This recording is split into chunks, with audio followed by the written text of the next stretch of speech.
Hello and welcome to Super Awesome Runner.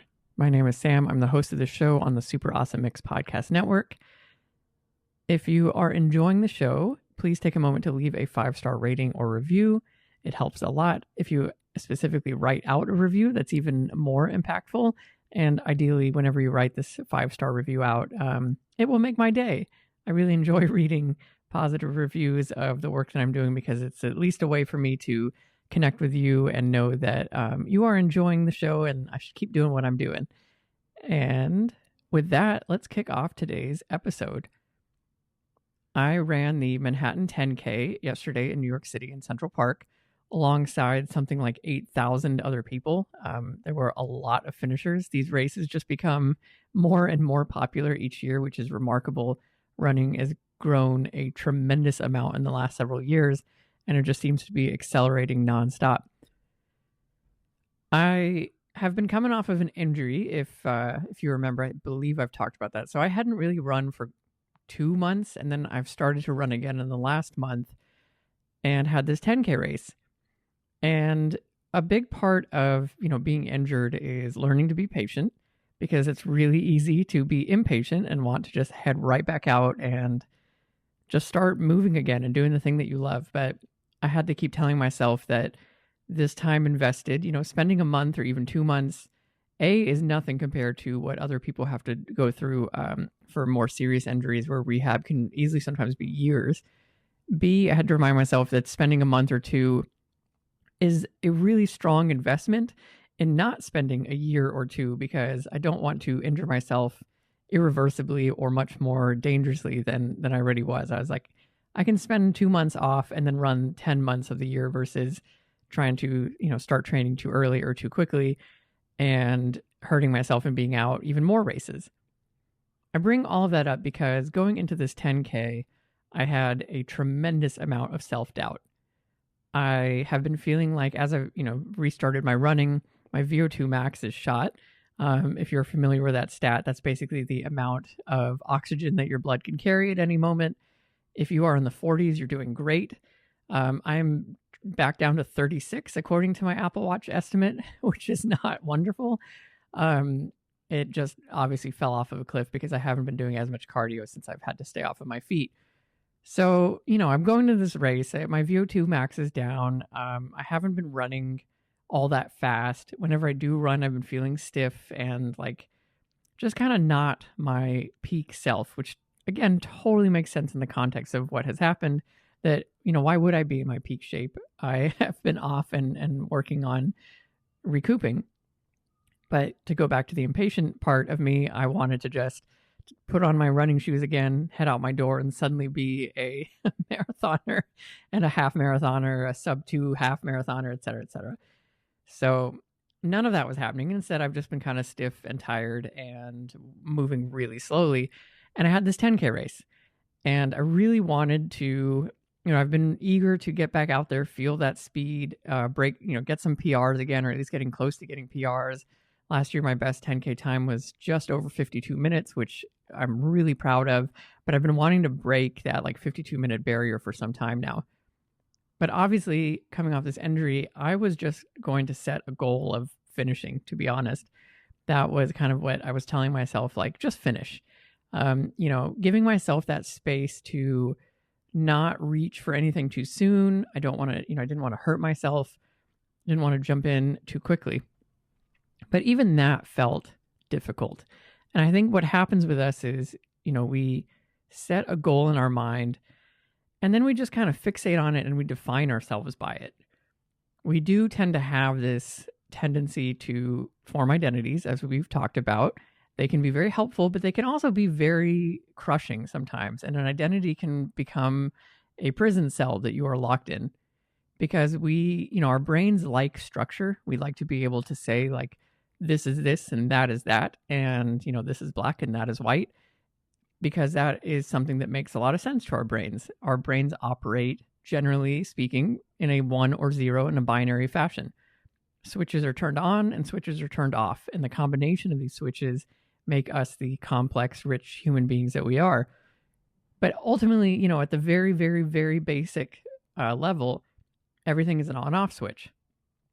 So the very rare things in life that are black or white, make a lot of sense to our brain, and we crave that kind of clarity. So whenever we form an identity of ourselves, like I am a fast runner, or I'm a runner that gets PRs, or I'm a runner that can run a sub 2 half marathon, or I'm a runner that blank, or I'm a person that does this, et cetera, et cetera. We form these identities. It breaks our brain, and we suffer from cognitive dissonance whenever we can no longer feel that we belong to those identities because we've set such strict rules around them. Rather than saying, I'm a runner that, period, right? I'm a runner. We end up saying, I'm a runner that, ... fill in the blank. And so going into this 10K race, it felt really hard for me to accept being a runner that does not run quick, does not run fast, or doesn't run a sub 1 hour, or might need to walk a little bit, or might need to walk the whole thing. All of those things were hurting my brain to kind of figure out and be okay with. The other thing that happens is that we tend to give a lot of external people way more power than they deserve. And to be honest, they don't even know that they hold this power, but we give them this power. What I mean by that is I definitely was worried about people judging me for walking any part of this race. If I needed to just stop and walk, I was thinking, oh my gosh, all these runners around me are going to judge me. Anyone spectating is going to be like, oh, look at that person just walking. Like, oh my gosh, what is wrong with him? Why isn't he running? And I was like berating myself from the point of view of these random strangers in the world. And here's a secret about that. Nobody cares, nobody cares. When you are out running, are you judging people who are walking or running slowly? I certainly hope not. You shouldn't be.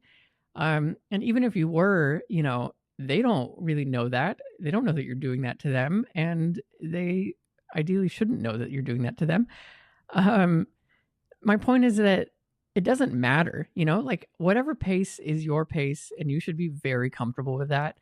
And it should not matter what other people think, because they're going to think it whether or not you can control it, because you can't control it. They're going to have these thoughts, and they should not impact your self-confidence, your ability to believe in what you're doing and be proud of yourself no matter what it is. Because quite frankly, even just showing up is something to be proud of.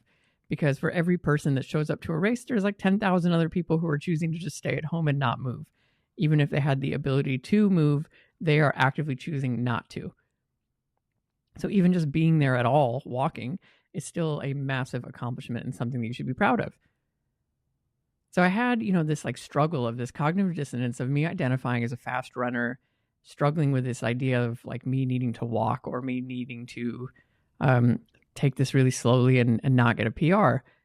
And I had to work through that. It's difficult. It's a hard thing to give yourself that wiggle room and stop being so black and white, and instead start allowing all the different shades of gray in between, and loosening up the sense of identity to going from a very specific identity to a much broader identity, and understanding that there are elite athletes out there that run slow races, or elite athletes that are choosing to just show up for a run just to get a run in, or a race just to get a race in, and not necessarily aim for first place because they have larger goals in mind.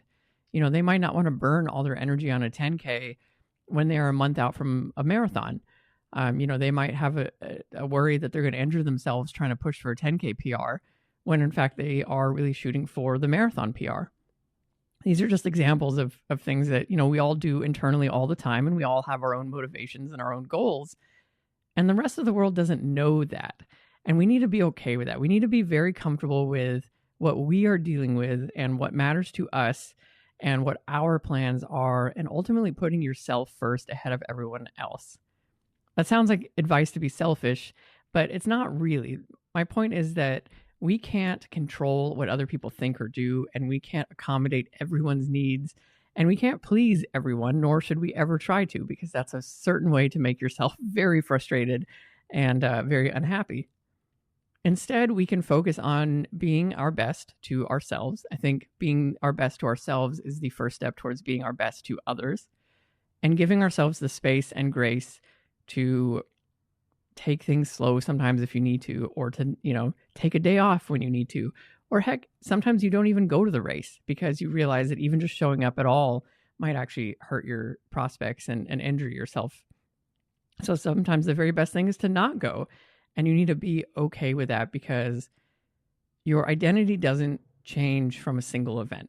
I don't think by missing a race because you're hurt, you shouldn't consider yourself as not a runner or not a serious competitor or not any of these things. It's just the reality of all of it. We need to expand our identities to include being injured, and to include taking a day off, and to include going slowly on some races, etc., etc. Because otherwise we will just force ourselves into this all or nothing attitude, which can be very, very detrimental to our long-term health, and probably really frustrating to the people around us as well. I know I greatly appreciate my wife listening to me all the time complaining about, missing a race because I was hurt, or not feeling like I really showed up to a race the way I wanted to. And, she is a very patient, kind human being who lets me just go on about that. But I'm certain that at some point I'm going to wear out her patience.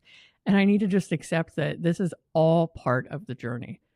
The journey is learning to deal with the ups and the downs, and realizing that it's not just going to be PR after PR, that in order to earn those personal bests, you're going to go through valleys of times where you're going to be the slowest you've ever been, and maybe even slower than when you started. But the point is that you need to celebrate the fact that you are continuing to show up. You are continuing to put in the work. You are taking care of yourself. You're, listening to your PT. You're listening to your doctor. You are giving yourself, time off. You're listening to your body. You are slowing down when you need to slow down. And you are working your way back up, knowing full well that you will get to where you want to go. The trick and the key is to just keep showing up. I cannot stress that enough in life. I have learned this lesson time and time again, and I will continue to learn it for the rest of my life, because sometimes I forget it, that the trick to success and succeeding and being proud of yourself, however you want to define it, is genuinely just showing up. Whenever we have a setback, whenever we get knocked down, whenever we get a little bit slow, whenever we get hurt, whenever anything comes our way that we didn't plan for, we need to take a breath and understand that that is part of the journey, and figure it out from there. The path is not always a straight line. In fact, I don't think it's ever a straight line. It is almost always some kind of a roundabout, crazy loop back way, but ultimately you are getting to where you want to go, and that's really what matters. So ignore the judgment from other people, whether or not you hear it. Ignore the thoughts in your head that tell you that you're not good enough, you're not strong enough. Those thoughts do not serve you. Ignore, the bad advice of never taking a day off. That, I do believe that's bad advice. You should absolutely take days off. The rest days are just as critical as the work days. And you should not ignore your body telling you what it needs from you. We are given this magical thing that allows us to go out and move and walk and run and jump and do all these crazy, awesome things. We should pay it back by making sure we take care of it and treating it with respect, because our bodies absolutely deserve our respect. That was this week's short-ish episode. I'll let you get back to the rest of your week. I hope you have a wonderful one. I've got some cool things coming up on the show. I am set to interview a couple of guests who will be on here. I myself was a guest, or will be a guest soon, on a podcast called My First Marathon, which I'm very excited to talk about and to feature snippets on my social media at Super Awesome Runner. And I am also going to be covering with a friend of mine who is a longtime New York City runner the upcoming New York City half marathon, and our tips and tricks and our experience running it last year, and if you are running it for the first time this year, what you can expect. So thank you as always for listening. Please take care of yourself, be kind to yourself, and be super awesome to yourself. Have a great rest of your week, and I will see you next Tuesday.